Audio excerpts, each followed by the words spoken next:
Hi everybody, today we're going to dive deeper into HTML. If you're a total beginner and basically have no idea what is HTML, here is a quick definition for you. The Hypertext Markup Language, or HTML, is the standard markup language for the documents designed to be displayed in a web browser. As you can see, HTML is not a programming language, rather it is a markup language, which means that we are using it to give instructions to the web browser, such as Chrome and others, on how to render a web page to the user. So maybe you can think of it as an architect drawing the blueprints for the building. That would be you, the programmer. Then there is a construction company which is constructing the building according to your plans. That would be the web browser, or more precise, a web browser engine inside that software like Chrome, Safari, Firefox and others. They all have a web browser engine inside of them that is rendering the page according to your instructions. And once the building is finished, the users don't see the blueprints, they only see the building that they can use. If you drew your plans correctly, as a programmer, users or clients, however you decide to call them, should be able to use the web page without any errors, and you as a programmer can choose where each element on that web page will be placed and how it should behave, just like that architect chooses where each window will be placed. So now that that part is more clear to you, maybe we can jump into the code and see how it works in practice.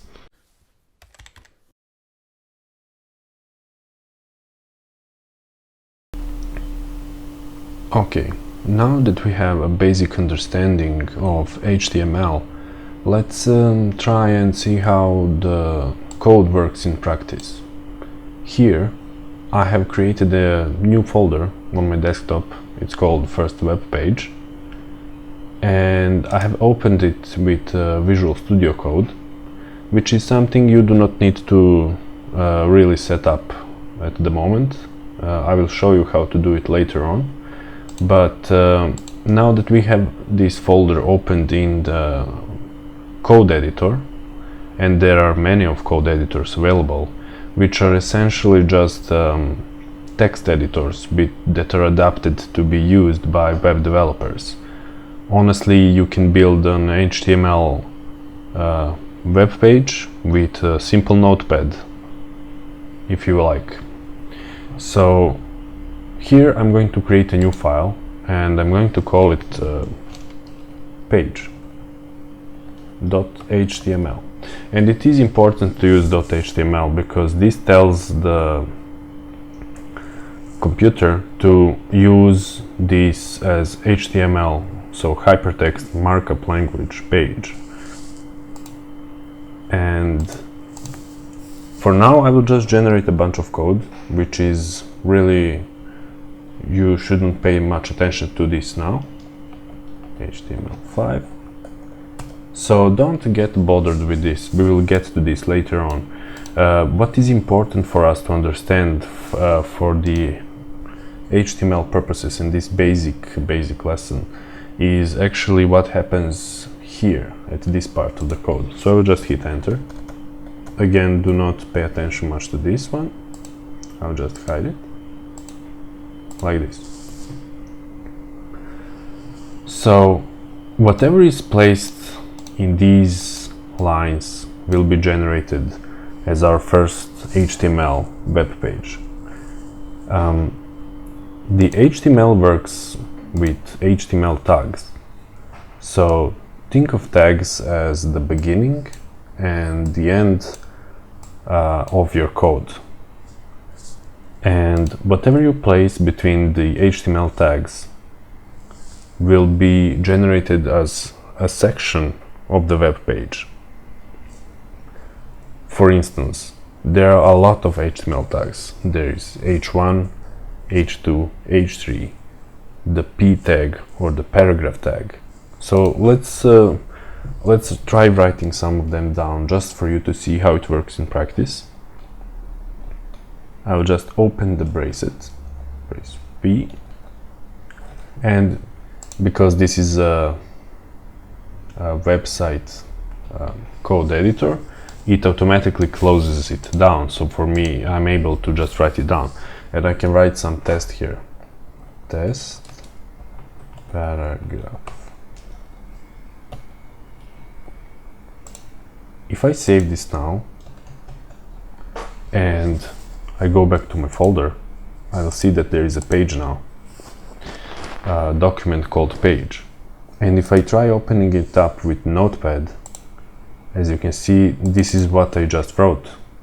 It's just more uglier and it's more difficult to work with because there is no coloring of the tags and the content, and it just looks ugly, which is why we do not use the Notepad. But this just shows you that this is in essence just a document, and what the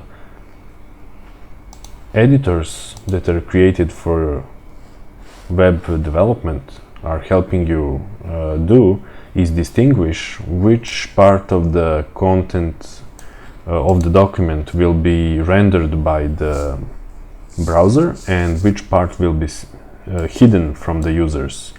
And this is the markup language that we mentioned earlier, where you are the architect, and as you can see, my p tags will actually tell the browser, hey, render this page as a paragraph element and show the content between these two tags. Let's see how it looks in practice. If I double click on this, it will open Chrome, and here it is, the test paragraph. As you can see, there are no tags because that is not something we want to show to the users. They need to see the clean website. Yeah, and if I go here, inspect, which is something I will also show you later on, you can see that there is a paragraph tag here. This is how the browser sees our HTML code, and this is how it's being rendered.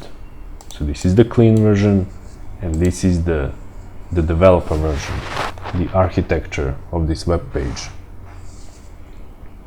Now, of course, we can copy this, place even more stuff. Let's say we want to place more text, write it down. So this is much larger now. If I save this and just hit refresh on this page, there we go. Now we have two of these tags. And there are many HTML tags. There is a specific tag used for paragraphs, as you can see, and there is a specific tag for the titles called the H1, H2, H3, or headings.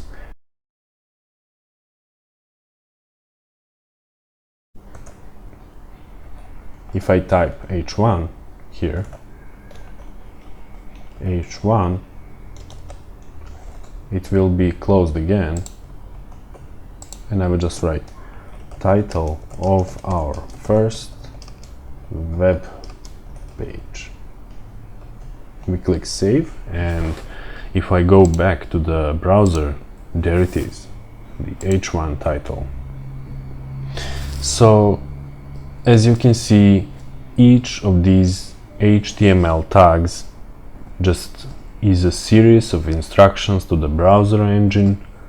When they load the page, it will say, hey, do not place this as a paragraph, place this part as the title.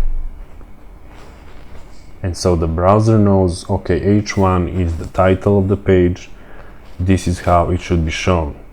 And then I will show this as paragraph, and then we can use other HTML tags as images, videos, whatever you decide to create.